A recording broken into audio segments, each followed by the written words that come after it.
سب سے پہلی بات تو یہ ہے کہ جب پارلیمنٹ سیشن میں ہے تو سینٹرل گورنمنٹ جو ہے پارلیمنٹری سپریمیسی اور پریویلیجز کے خلاف یہ کام کرتے ہوئے میڈیا کو انفارم کر رہی ہے اور پارلیمنٹ کو انفارم نہیں کر رہی ہے۔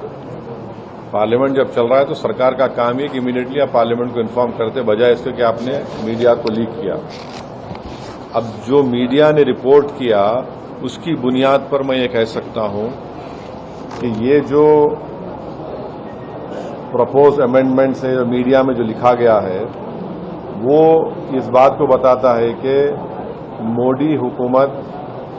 وقف بورڈ کی اٹانومی کو چھیننا چاہتی ہے اور وہ انٹرفیئر کرنا چاہتی ہے واقف کے منشے کے خلاف کہ کس طرح سے اس وقف کی پراپرٹی کو چلایا جائے، اور یہ خود فریڈم آف ریلیجن کے خلاف ہے، نمبر 1۔ دوسری بات یہ ہے کہ بی جے پی شروع سے وقف بورڈز اور وقف کی پراپرٹیز کے خلاف رہی ہے، اور ان کا ایک ہندوتوا کا ایجنڈا ہے، آر ایس ایس کا ایجنڈا ہے کہ وہ شروع سے وقف پراپرٹیز کو اور وقف بورڈ کو ختم کرنے کی کوششیں کرتی رہی ہیں۔ تیسری بات یہ ہے کہ اب جو میڈیا کے رپورٹس کے اوپر میں اپنا یہ ریاکشن دے رہا ہوں کہ ایک بار کسی پراپرٹی کو وقف ڈکلیئر کر دیا گیا تو ہمیشہ وقف رہتا ہے۔ تو وقف ایکٹ جو ہے 54 کا ہے اور 96 کا ہے، جو 96 کا ایکٹ تو 2013 میں امینڈ کیا گیا، وہ سروے کمشنر کو پاورز دیتا ہے، اور سروے کمشنر کو اپائنٹ کون کرتی ہے؟ State government. تو سروے کمشنر وقف پراپرٹیز آئیڈینٹیفائی کرتا، اس کے بعد لسٹ آف وقف پریپیئر ہوتی ہے سروے کمشنر کی طرف سے، اور وہ سروے کمشنر جو اسٹیٹ گورنمنٹ کا اپائنٹی ہے اس کو اسٹیٹ گورنمنٹ کو بھیجاتا، اور state government gazette notification issue کرتی ہے۔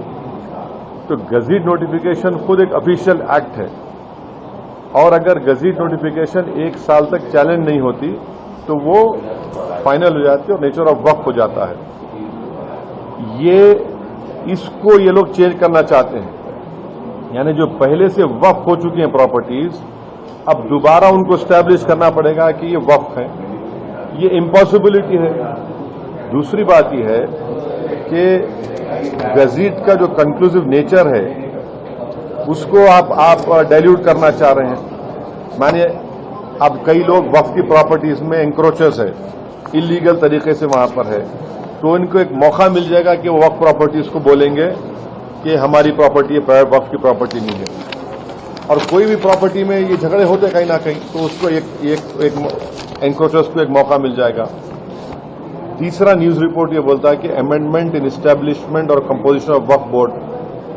تو یہ ایکٹ خود یہ بولتا ہے کہ ہر اسٹیٹ میں ایک وقف بورڈ ہونا چاہیے، اور بورڈ رسپانسبل ہوگا اس کے ایڈمنسٹریشن اور مینجمنٹ آف وقف پراپرٹیز کے لیے۔ اب اگر آپ امینڈمنٹ کریں گے اسٹیبلشمنٹ اینڈ کمپوزیشن آف وقف بورڈ میں تو ایک ایڈمنسٹریٹو کیوس ہوگا، لاس آف اٹانومی وقف بورڈ کا ہوگا، اور یہ گورنمنٹ کا جو کنٹرول ہے وقف بورڈ کے اوپر، گورنمنٹ کا کنٹرول بڑھے گا تو وقف کے انڈیپینڈنس پہ بہت بڑا اثر پڑے گا۔ چوتھی بات اس میں یہ ہے کہ وقف ٹریبیونلز ہے۔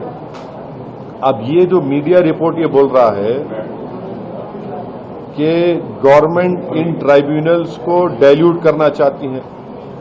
اب یہ ٹرائیبیونلز کے پاورز کو اب ڈائلیوٹ کر دیں گے تو پھر یہ کیسز کا کیا ہوگا؟ ان ایفیکٹو انفورسمنٹ ہوگا۔